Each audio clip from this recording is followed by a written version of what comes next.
माननीय दर्शकों, आज हम जिस विषय को प्रस्तुत करने जा रहे हैं वह सिर्फ कानून नहीं बल्कि हर भारतीय की ढाल है। ये है हमारे मौलिक अधिकार जो हमें स्वतंत्रता, समानता और सम्मान के साथ जीवन जीना सिखाते हैं। ना हम खामोश रहने आए हैं, ना हम सर झुकाने आए हैं। ना हम खामोश रहने आए हैं, ना हम सर झुकाने आए हैं। हम तो संविधान की ताकत लेकर अपने अधिकार बताने आए हैं। आज हम आप सभी के सामने हमारे पहले मौलिक अधिकार समानता के अधिकार पर छोटी सी प्रस्तुति दिखाने जा रहे हैं। ये मेरी है, ये मेरी है, ये मेरी है, ये मेरी है। मैं भाइयों स्टेज पर मेरा अधिकार होना चाहिए।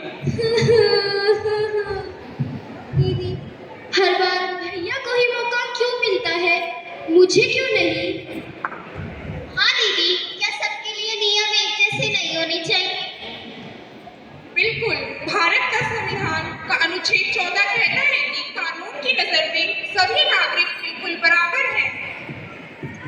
मतलब अमीर, गरीब, लड़का या लड़की, जाति या धर्म के आधार पर भेदभाव नहीं।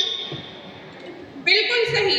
स्कूल हो या पूरा देश हो, हर जगह सबको बराबर अधिकार मिलने चाहिए। तो मतलब मुझे भी वही अवसर मिलेगा जो दूसरों को मिलता है और कोई हमारे साथ भेदभाव नहीं करेगा। यही है समानता का अधिकार जो हमें समानता और न्याय सिखाता है। अनुच्छेद 14 से 18 हमें यही सिखाता है कि कानून के समक्ष समानता, धर्म, जाति और लिंग आदि के आधार पर भेदभाव का निषेध। हम सब बराबर हैं, यही हमारे संविधान की पहचान है। हम सब बराबर हैं, यही हमारे संविधान की पहचान है। भारत का संविधान हर नागरिक को सिर्फ जीने का ही नहीं बल्कि सम्मान, सुरक्षा और स्वतंत्रता के साथ भी जीने का अधिकार देता है। इसी अधिकार का नाम है अनुच्छेद 21। अब हम आपके सामने हमारे मौलिक अधिकार के दूसरे अनुच्छेद स्वतंत्रता के अधिकार पर छोटी सी प्रस्तुति दिखाने जा रहे हैं। प्रणिका, कभी सोचा है अगर हमें बिना वजह रोका जाए, डराया जाए, तो क्या हम कुछ नहीं कर सकते? मेरे साथ ऐसा ही मन में डर बैठ गया। डरने की जरूरत नहीं है बेटा, हमारा संविधान तुम्हारे साथ खड़ा है। कोई भी व्यक्ति तुमसे तुम्हारी स्वतंत्रता या तुम्हारे जीने का अधिकार बिना कानून के नहीं छीन सकता। दीदी, लेकिन कभी अधिकारों का हनन हो जाए तो न्याय कौन देगा? बच्चों, न्यायालय अनुच्छेद 21 सिर्फ जीवन नहीं बल्कि एक सुरक्षित और न्यायपूर्ण जीवन का वादा करता है। आज मुझे समझ आ गया कि मैं कमजोर नहीं क्योंकि मेरा संविधान मजबूत है। कानून की नजर में हर नागरिक एक समान होता है, किसी के जीवन या स्वतंत्रता के साथ खिलवाड़ नहीं किया जा सकता। अनुच्छेद 21 हमें यही सिखाता है कि इसे अभिव्यक्ति, स्वतंत्रता, सभा करने और संघ बनाने, कहीं भी आने जाने की शक्ति शामिल है। मेरा जीवन अमूल्य है, मेरी आजादी अनमोल है। जीवन हमारा अधिकार है, स्वतंत्रता हमारी पहचान है। अनुच्छेद 21 भारत की शान है, भारत की शान है, भारत की शान है, भारत की शान है। अब हम आप सभी के सामने हमारे तीसरे शोषण के विरुद्ध मौलिक अधिकार पर छोटी सी प्रस्तुति दिखाने जा रहे हैं। अनुकंपा, क्या तुम जानती हो आज भी बहुत से बच्चे मजदूरी करते हैं, पढ़ाई नहीं कर पाते? हाँ प्रणिका, यह बहुत गलत है। हर बच्चे को पढ़ने लिखने का हक है, ना कि काम करने का।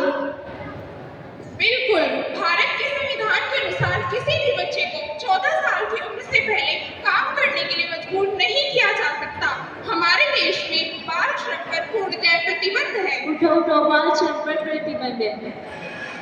मतलब कि हर बच्चे का हक है कि वह पढ़े, खेले और सुरक्षित जीवन जिए।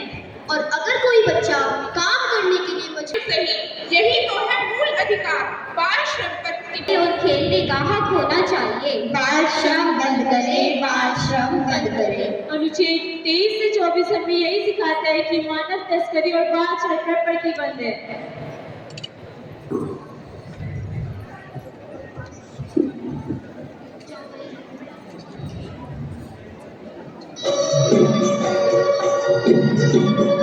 भारत एक धर्मनिरपेक्ष देश है। हमारा संविधान हमें धर्म की स्वतंत्रता का अधिकार देता है। जिससे हर नागरिक को अपने धर्म को मानकर, अपनाकर और प्रचार कर सकता है। अब हम आप सभी के सामने हमारे चौथे मौलिक अधिकार धर्म की स्वतंत्रता के अधिकार पर छोटी सी प्रस्तुति दिखाने जा रहे हैं। मैं अपने धर्म के अनुसार पूजा करती हूँ। मैं अपने मुस्लिम धर्म के अनुसार नमाज पढ़ता हूँ। मैं अपने धर्म के अनुसार गुरुद्वारे जाती हूँ। मैं अपने धर्म के अनुसार चर्च जाता हूँ। हम सब अलग अलग धर्म को मानते हैं, लेकिन फिर भी दोस्त हैं।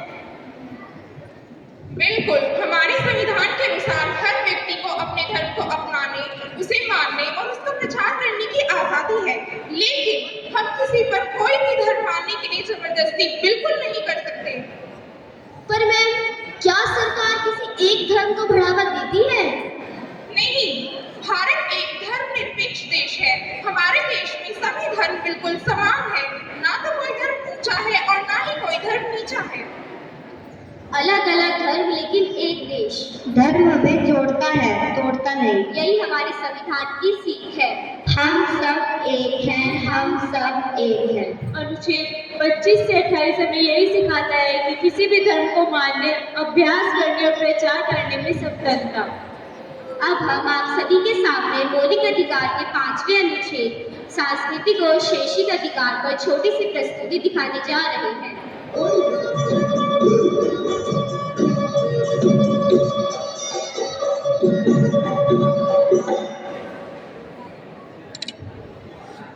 बच्चों, आज हम बात करेंगे सांस्कृतिक और शैक्षिक अधिकार के बारे में। आपको क्या लगता है इसके बारे में? दीदी, क्या इसका मतलब है हम अपनी भाषा, पहनावे को मनाने की आजादी रखते हैं? बिल्कुल समीर, यही तो है संस्कृति संबंधी अधिकार। हम अपने धर्म, अपनी भाषा, कला और परंपराओं का सम्मान करते हुए अपना जीवन जी सकते हैं। दीदी, लेकिन अगर स्कूल में सभी बच्चों की भाषा अलग हो तो? बच्चों, यही है शिक्षा संबंधी अधिकार। हर बच्चे को अपनी मातृभाषा में पढ़ने का अधिकार है। हर स्कूल में यह नियम होना चाहिए कि हर बच्चा अपनी भाषा में भी सीख सके। हम सब मिलकर अपने अधिकारों का सम्मान करेंगे और अपनी संस्कृति और भाषा को आगे बढ़ाएंगे। शाबाश बच्चों, यही है संस्कृति और शिक्षा संबंधी अधिकार। संस्कृति हमारी पहचान है और शिक्षा हमारी शक्ति है। अनुच्छेद 29 से 30 हमें यही सिखाता है कि अल्पसंख्यक को अपनी संस्कृति, भाषा बचाने के लिए स्वतंत्रता। जिस दिन अधिकारों पर सवाल उठे उस दिन न्याय संविधान बोलता है। न्याय का द्वार खुला अनुच्छेद 32 के साथ। अब हम आप सभी के सामने हमारे छठे मौलिक अधिकार संवैधानिक उपचारों के अधिकार पर छोटी सी प्रस्तुति दिखाने जा रहे हैं। बच्चों, आज हम बात करेंगे अनुच्छेद 32 के बारे में। क्या आप जानते हैं इसके बारे में? हाँ दीदी, मुझे लगता है ये कोई कानून है, लेकिन समझ नहीं आता। बहुत अच्छा सवाल। अनुच्छेद 32 हमें हमारे मौलिक अधिकारों की रक्षा के लिए सीधे सुप्रीम कोर्ट तक जाने का अधिकार देता है। एक दिन यशस्वी के साथ अन्याय होता है, उसके मौलिक अधिकारों का हनन किया जाता है। मेरे साथ गलत हुआ है, अब मैं क्या करूं? तुम डरो मत यशस्वी, हमारे भारतीय संविधान में अनुच्छेद 32 है, जिसके कारण हम न्याय मांग सकते हैं। बताओ बच्चों, तुम्हारी क्या समस्या है? दीदी, मुझसे मेरे मौलिक अधिकार छीने गए हैं। चिंता मत करो यशस्वी, अनुच्छेद 32 तुम्हें सीधे सुप्रीम कोर्ट तक जाने का अधिकार देता है। तुम्हारे साथ न्याय अवश्य होगा। तो इसीलिए बच्चों, डॉक्टर भीमराव अंबेडकर जी ने अनुच्छेद 32 को संविधान की आत्मा कहा है। डॉक्टर भीमराव अंबेडकर द्वारा दिया गया अनुच्छेद 32 हमारे अधिकारों की रक्षा के लिए सबसे मजबूत हथियार है। तो जैसा कि आप सभी ने देखा कि हमने आप सभी के सामने हमारे 6 मौलिक अधिकारों पर छोटी छोटी प्रस्तुतियां प्रस्तुत की है। मौलिक अधिकार हमें केवल आजादी ही नहीं देते, बल्कि सम्मानजनक और सुरक्षित जीवन जीने का भी अधिकार देते हैं। अनुच्छेद 32 हमें यही सिखाता है कि मौलिक अधिकारों को लागू कराने के लिए हाई कोर्ट और सुप्रीम कोर्ट में रीट जैसे बंदी को प्रत्यक्षीकरण पर मदेश की शक्ति शामिल है। संविधान जिंदाबाद, मौलिक अधिकार जिंदाबाद। भारत माता की जय, भारत माता की जय। भैया बहनों के लिए पंचताल गुरु।